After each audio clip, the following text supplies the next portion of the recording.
Hello hi ಸ್ನೇಹಿತರೆ, ಮತ್ತೊಂದು ಹೊಸ ವಿಡಿಯೋಗೆ ಸ್ವಾಗತ ಸುಸ್ವಾಗತ.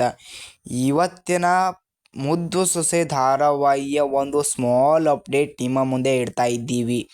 ಇನ್ನೂ ಯಾರೆಲ್ಲ ನಮ್ಮ ಮಲ್ಲು ಸೀರಿಯಲ್ ಎಪಿಸೋಡ್ ಚಾನಲನ್ನು ಸಬ್ಸ್ಕ್ರೈಬ್ ಮಾಡಿಲ್ವೋ ಇದೇ ಕೂಡಲೇ ಸಬ್ಸ್ಕ್ರೈಬ್ ಮಾಡಿ, ಪಕ್ಕದಲ್ಲಿರೋ ಬೆಲ್ಲೈಕನನ್ನು ಕ್ಲಿಕ್ ಮಾಡಿ.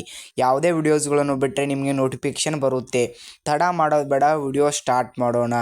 ವಿದ್ಯಾಳವರು ಲೇಟ್ ಮಾಡಿ ಬರೋದನ್ನು ಅವರ ಅತ್ತೆ ಕಂಡು ಭದ್ರನ ಮುಂದೆ ಏನು ಹೇಳ್ತಾರೆ ಅಂತಂದರೆ, ಅವರು ಇನ್ನೂವರೆಗೆ ಆದರೂ ಏನು ಹೇಳ್ತೀನಿ, ಅವರನ್ನು ಅಸ್ತಿತ್ವದಲ್ಲಿಟ್ಟುಕೋದನ್ನು ಕಳೆದುಕೋ ಅಂತ ಭದ್ರನ ಮುಂದೆ ಹೇಳ್ತಾರೆ. ಅವಾಗ ಭದ್ರನವರು ಹಾದಿಯಲ್ಲಿ ನಿಂತ್ಕೊಂಡು ವಿದ್ಯಾಳವರು ಲೇಟ್ ಮಾಡಿ ಸ್ಕೂಲ್ನಿಂದ ಬಂದರೆ ಅವರಿಗೆ ಏನು ಹೇಳ್ತಾರೆ ಅಂದರೆ, ಇಷ್ಟೊಂದು ಲೇಖ ಏಕೆ ಅಂತ ಕೇಳಿದ್ರೆ ಸುಮ್ಮನೆ ಹೋಗ್ತಾಳೆ.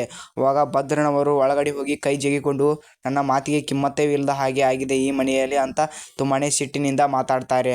ಅವಾಗ ನೀ ನಮ್ಮ ಪ್ರಿಯ ಮನಸ್ಸಿನಿಂದ ಕೇಳಿದರೆ ನಾನು ನೇರವಾಗಿ ಉತ್ತರ ಕೊಡ್ತಿದ್ದೆ, ಯಾರೋ ಏನು ಹೇಳಿದ್ದನ್ನು ಕೇಳಿಸ್ಕೊಂಡು ಕೇಳಿದರೆ ನಾನು ಉತ್ತರ ಕೊಡೋಲ್ಲ ಅಂತ ತಿರುಗೇಟು ಕೊಡ್ತಾಳೆ. ಅವಾಗ ಭದ್ರ ಸುಮ್ಮನೆ ಆಗಿಬಿಡ್ತಾನೆ. ಇದು ಇವತ್ತಿನ ಒಂದು ಸ್ಮಾಲ್ ಅಪ್ಡೇಟ್ ಆಗಿದೆ. ವಿಡಿಯೋ ಇಷ್ಟವಾದರೆ ಲೈಕ್ ಮಾಡಿ, ನಮ್ಮ ಚಾನಲನ್ನು ಸಬ್ಸ್ಕ್ರೈಬ್ ಮಾಡಿ. Thank you for watching.